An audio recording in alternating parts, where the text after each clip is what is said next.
हुआ भारत का। ठीक है,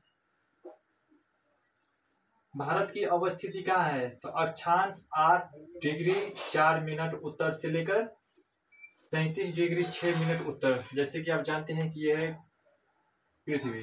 ये क्या है? पृथ्वी। तो इसको, ये वाली रेखा को बोलते हैं अक्षांश। इसको क्या बोलते हैं? अक्षांश। और नीचे वाले रेखा को बोलते हैं देशांतर। इसको क्या बोलते हैं? देशांतर। ठीक है, तो इसकी अवस्थिति क्या है? अपने भारत का स्थिति क्या है? 8 डिग्री 4 मिनट उत्तर से लेकर 37 डिग्री 6 मिनट उत्तर। ठीक है, और 68 डिग्री 7 मिनट पूर्व से लेकर 97 डिग्री 25 सेकेंड पूर्व। ठीक है, तो यह है भारत की अवस्थिति। इसका मतलब यह हुआ कि पूरे विश्व में भारत की अवस्थिति ये अक्षांश और देशांतर रेखाओं पे स्थित है। ठीक है, भारत का क्षेत्रफल कितना है? ये पूरे भारत का यहाँ से लेकर यहाँ तक पूरे क्षेत्रफल इसका कितना है? तो 32,87,263 वर्ग किलोमीटर। ठीक है, 32,87,263 वर्ग किलोमीटर।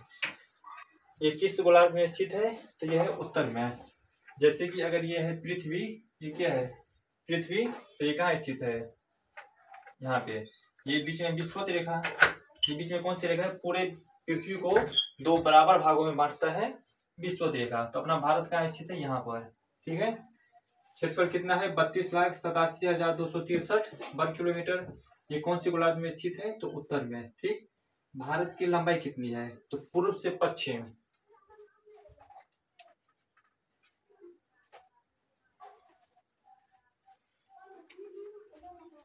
कितनी लंबाई भारत की? पूर्व से पश्चिम, ये हुआ पूर्व, ये हुआ पश्चिम। पूर्व से पश्चिम कितनी लंबाई है?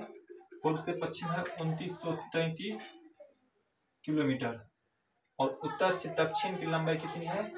तो 3214 किलोमीटर। ठीक है, लंबाई पूर्व से पश्चिम, पूर्व से पश्चिम की लंबाई कितनी है? 2933 किलोमीटर। और उत्तर से दक्षिण कितनी है? 3214 किलोमीटर। ठीक, ये बिंदु भारत की अगर परिचय करें तो सबसे उत्तरी बिंदु का नाम क्या है? इंदिरा कौल। ये कहाँ स्थित है? जम्मू कश्मीर में। दक्षिणी कौन सा बिंदु है? तो बारा निकोबार में। कौन दक्षिणी है? इंदिरा पॉइंट। दक्षिण में कौन है? इंदिरा, इसके यहाँ पे होगा इंदिरा पॉइंट। इंदिरा पॉइंट ये कहाँ स्थित है? बारा निकोबार में। ये सब क्या है? दोनों जगह का नाम है। ठीक है, और पूर्व में कौन सा है? किब्यूथू। पूर्व में कौन सा है? किब्यूथू। ये कहाँ है? अरुणाचल प्रदेश में। और पश्चिम में है गौर माता। ये कहाँ स्थित है? गुजरात में। ठीक है दोस्तों, तो ये हुआ पूरे भारत का परिचय। पूर्व में कौन से बिंदु है? किब्यूथू अरुणाचल प्रदेश में। पश्चिम में कौन सा है? तो गौर माता, ये कहाँ है? गुजरात में। उत्तर में कौन सा है? तो इंदिरा कौल जम्मू कश्मीर में। और दक्षिण में कौन सा है? तो इंदिरा पॉइंट बारा निकोबार में। ठीक है, आगे बढ़ते हैं। भारत में कुल द्वीप कितने हैं? तो पश्चिम बंगाल में, पश्चिम बंगाल की खाड़ी, सूर्य में मिस्टेक क्या होगा? बंगाल की खाड़ी, बंगाल की खाड़ी। ये हुआ बंगाल की खाड़ी, ये हुआ अरब सागर, और ये हुआ हिंद महासागर। ठीक है, तो केवल बंगाल की खाड़ी में है 204 द्वीप। पूरी बंगाल की खाड़ी में कितने द्वीप है दोस्तों? 4 द्वीप पूरे बंगाल की खाड़ी में है। और अरब सागर में है, यानी कि इस साइड अरब सागर में कितने हैं? 43 द्वीप। तो टोटल भारत में कितना हुआ? पूरे भारत में है 247 द्वीप। क्वेश्चन आएगा कि पूरे भारत में कितने द्वीप है वर्तमान में?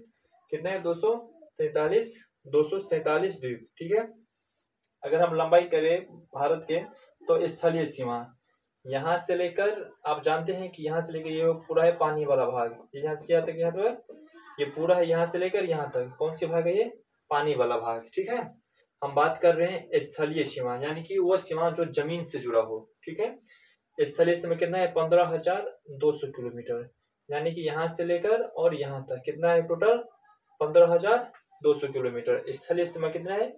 15,200 किलोमीटर। ठीक है, और स्थलीय सीमा में सबसे बड़ी है पश्चिम बांग्लादेश। यहाँ पे कौन सा देश है?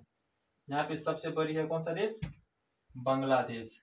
ठीक है दोस्तों, बांग्लादेश के साथ सीमा है 4,096 किलोमीटर। 4,000 96 किलोमीटर। और सबसे छोटा है अफगानिस्तान। यहाँ पे कौन सा देश है? ये हुआ पाकिस्तान और ये हुआ अफगानिस्तान। ये कौन सा देश है? अफगानिस्तान। अफगानिस्तान के साथ है 106 किलोमीटर। बहुत इंपॉर्टेंट क्वेश्चन है ये। सबसे बड़ी सीमा लगता है स्थलीय सीमा में बांग्लादेश। कितना है इसका? 4096 किलोमीटर। और सबसे छोटा है अफगानिस्तान के साथ। कितना है इसका? 106 किलोमीटर। ठीक है। वहीं अगर बात करें हम तटीय सीमा, तटीय मतलब वो सीमा जो जिसका क्षेत्रफल पानी के साथ जुड़ा हो। ठीक है। तो लंबाई में स्थलीय सीमा देख लिए 15,200 किलोमीटर। सबसे लंबी सीमा है बांग्लादेश के साथ 4096 किलोमीटर। सबसे छोटी सीमा है अफगानिस्तान के साथ 106 किलोमीटर। ठीक है दोस्तों। अगर बात करें वहीं तटीय सीमा, तो तटीय सीमा का कुल लंबाई है 7516 किलोमीटर। यहाँ से लेकर यहाँ तक, टोटल यहाँ से लेकर यहाँ तक कितना किलोमीटर है? 7516 किलोमीटर। कर्क रेखा, अगर बात करें कर्क रेखा स्पर्श, कर्क रेखा अपनी पृथ्वी पर कितना 23.5 डिग्री पर काटता है। अगर मानिए पूरा भारत है ना, ये पूरा पृथ्वी, पूरे पृथ्वी को दो भागों में विभाजित करता है वो रेखा, उसे क्या कहते हैं? कर्क रेखा। ये कितनी डिग्री पर झुका हुआ है? तो 23.5 डिग्री पर। ठीक है दोस्तों। कर्क रेखा कुल कितने राज्यों से होकर गुजरता है? तो 8 राज्यों से। कर्क रेखा कुल कितने राज्यों से गुजरता है? तो 8 राज्यों से। हम देखते हैं वह राज्य कौन कौन सा है। तो यहाँ पे पहला राज्य कौन है? गुजरात। यहाँ पे कौन सा राज्य है? गुजरात। फिर यहाँ पे है राजस्थान, गुजरात। यहाँ पे पहला राज्य कौन है? गुजरात। फिर है राजस्थान। यहाँ के बीच वाला भाग है एमपी यानी कि मध्य प्रदेश।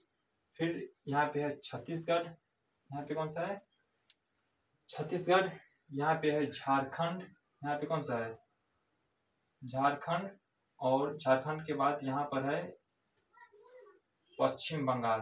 यहाँ पे कौन है? पश्चिम बंगाल। और फिर यहाँ पे है त्रिपुरा। यहाँ पे कौन सा है? त्रिपुरा। और यहाँ पे है मिजोरम। यहाँ पे कौन सा है? मिजोरम। तो कुल 8 राज्यों से होकर कर्क रेखा भारत से गुजरती है। कहाँ प्रवेश करती है? गुजरात, राजस्थान, एमपी, छत्तीसगढ़, झारखंड, पश्चिम बंगाल, त्रिपुरा और फिर मिजोरम। ठीक है दोस्तों। भारत के मानक समय रेखा, मानक समय मतलब वो समय रेखा जिस पर भारत की टाइम डिसाइड होती है। ठीक है दोस्तों। मानक समय मतलब क्या हुआ? वो समय, वो रेखा जिस पर भारत के समय डिपेंड होता है, टाइम। वो कौन सा राज्य है? एमपी है, यूपी है, एपी है। ठीक है दोस्तों। तो यहाँ पे आप देख रहे हैं सबका क्या है? पी लगा हुआ है। पहला कौन सा? वहां पे एमपी। इसके बगल में कौन सा है? यूपी। फिर यहाँ पे कौन सा है? एपी। ठीक है। एमपी, एपी और यूपी। फिर यहाँ पे छत्तीसगढ़ और यहाँ पे है उड़ीसा। तो कुल 5 राज्यों से होकर के गुजरती है भारत का मानक समय रेखा।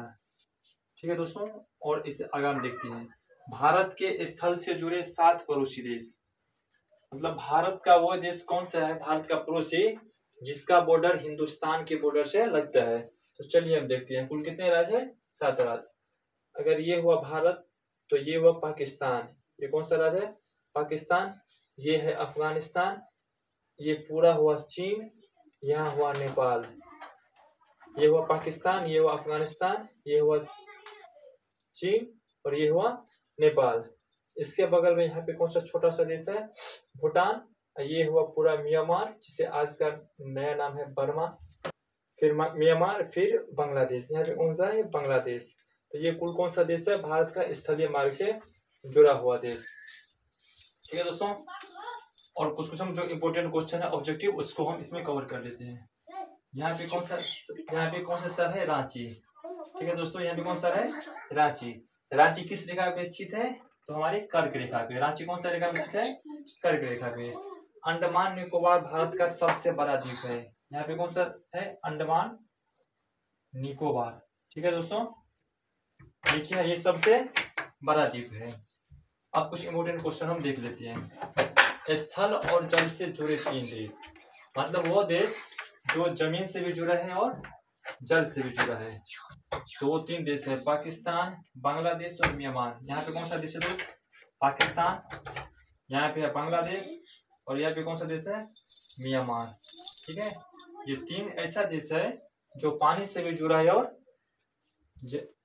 जमीन से भी जुड़ा है। और केवल वो देश जो पानी से जुड़ा हो, तो वहां पे 2 देश है इसके पड़ोसी। एक यहाँ पे है श्रीलंका, एक यहाँ पे कौन सा देश है? श्रीलंका, और इसके बगल में है मालदीव। इसके बगल में कौन है? मालदीव। ये 2 ऐसा देश है दोस्त जो केवल और केवल पानी से जुड़ा है। 3 देश हमने कौन सा देखा? जो जमीन और पानी से दोनों जुड़ा है। बांग्लादेश, एक कौन सा है? सॉरी, एक इस सेक्शन में पाकिस्तान, फिर बांग्लादेश और फिर म्यांमार। 2 देश केवल पानी से जुड़ा है, वो कौन सा देश है? श्रीलंका और मालदीव। ठीक है दोस्त। और फिर अगर देखते हैं भारत के कुल कितने राज्य समुद्र तट से पे सटा हुआ है, तो यहाँ पे 9 राज्य होगा। भारत का 9 ऐसा राज्य है जो समुद्र के किनारे स्थित है। उसमें सबसे बड़ा है गुजरात। उसमें सबसे बड़ा कौन है? गुजरात। यहाँ से स्टार्ट करते हैं। गुजरात, महाराष्ट्र, कर्नाटक, केरल, तमिलनाडु, अरुणाचल प्रदेश, सॉरी तमिलनाडु, यहाँ पे हुआ आंध्र प्रदेश, उड़ीसा, पश्चिम बंगाल। ये ऐसा देश है जो किसी समुद्र के किनारे स्थित है। पूर्वी देशांतर सारे प्यार इलाहाबाद नैनी या मिर्जापुर से गुजरती है। पूर्वी देशांतर की अगर बात करें दोस्त, जैसे कि अगर पृथ्वी है, ये पूरा क्या है? पृथ्वी है। उस पृथ्वी में उत्तरी गोलार्ध में क्या है? अपना भारत स्थित है। तो यहाँ पे कौन सा शहर है? उत्तर प्रदेश। उत्तर प्रदेश में एक शहर है मिर्जापुर, जिसे आप नैनी भी बोल सकते हैं या इलाहाबाद बोल सकते हैं। इससे जो है ना भारत का मानक समय रेखा गुजरता है। समुद्र किनारे में गुजरात की तट सबसे लंबी है। वहीं आंध्र प्रदेश अगर बात करें तो प्रायद्वीपीय भारत में सबसे लंबी है। क्वेश्चन आएगा कि प्रायद्वीपीय भारत में सबसे लंबी समुद्र किनारे वाले राज्य कौन है? इसका आंसर क्या होगा? आंध्र प्रदेश। आंध्र प्रदेश। और अब हम कुछ बात कर लेते हैं चैनल के बारे में। ग्रैंड चैन अंडमान निकोबार और इंडोनेशिया के बीच स्थित है। ठीक है दोस्त। यहाँ पे कौन सा देश है? ये वो अंडमान निकोबार, और यहाँ पे कौन सा देश है? इंडोनेशिया। इंडोनेशिया और अंडमान निकोबार के बीच कौन सा चैनल है? तो उसका नाम है ग्रैंड चैन। ग्रैंड चैन। चैनल मतलब वैसा चीज, चैनल मतलब वो रास्ता जब 2 देश के बीच लंबा समुद्र का रास्ता हो जाने वाला। जैसे कि मान लीजिए एक देश है और एक देश ये है, इस दोनों के बीच जो जाने वाला रास्ता हो ना, पानी से जो जाने वाला बड़ा रास्ता होता है, उसे कहते हैं चैनल। इसे क्या कहेंगे हम? चैनल। और 2 देश के बीच छोटा अगर रहेगा ना, पतला पानी का रास्ता जाने वाला, तो उसे बोलते हैं जल डमरू मध्य। ठीक है। अंडमान निकोबार और इंडोनेशिया के बीच में कौन सा चैनल है? Grand channel. 8 डिग्री चैनल है लक्षद्वीप और मालदीव के बीच में। ये दोस्तों वो मालदीव, और यहाँ पे क्या है? लक्षद्वीप। यहाँ पे क्या है? यहाँ पे है लक्षद्वीप। तो लक्षद्वीप और मालदीव के बीच में कितने डिग्री चैनल है? तो ये है 8 डिग्री। ये कितना है? 8 डिग्री। और यहाँ पे है निकोबार। यहाँ पे क्या है? छोटा निकोबार। यहाँ पे है छोटा निकोबार और बड़ा निकोबार। ये पूरा है अंडमान निकोबार सागर। छोटा निकोबार और बड़ा निकोबार के बीच में कौन सा चैनल है? तो यहाँ पे है 10 डिग्री चैनल। कितना डिग्री चैनल है? 10 डिग्री चैनल। ठीक है दोस्तों, वीडियो में जो भी कमी आपको लग रहा हो उसके लिए कमेंट कीजिए। ठीक है।